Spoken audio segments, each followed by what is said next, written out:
Hi. The book that I read was The Alchemist. It was a really, really good book.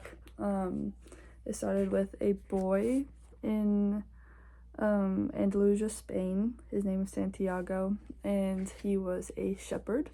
One of his biggest dreams was to travel and see the world, which is partly why he was a shepherd, because they move around a lot. And so he meets a few people along the way throughout this book that sort of set him up to go on this quest. He meets a gypsy woman and he meets a king, and they tell him about how he has a quest, sort of like a personal quest that he has to go on. So he goes on it, and then he travels all the way from Andalusia, Spain, and goes all the way to the pyramids in Egypt. So he goes really far away, and the book is set in the over a couple years. But he meets a lot of people, and then he meets a boy who is becoming an alchemist that's looking for an actual alchemist. And the alchemist kind of really sets him on his path and kind of teaches him a lot about alchemy and things like that.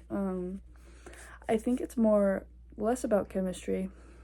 I think alchemy is more of a spiritual kind of mix of chemistry.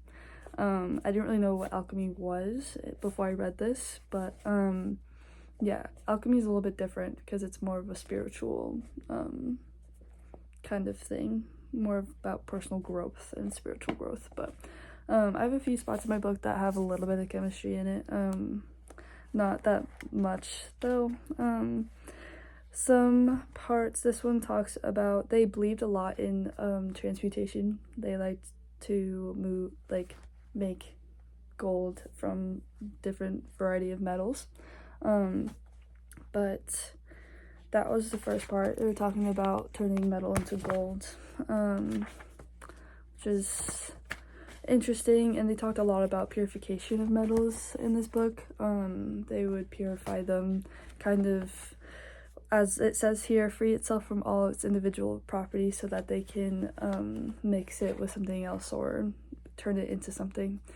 So that was interesting. They also talked about different types of elements that they use. I think the main ones that they use is mercury, lead, salt, and there's another one. I think lead, if I haven't said that one already.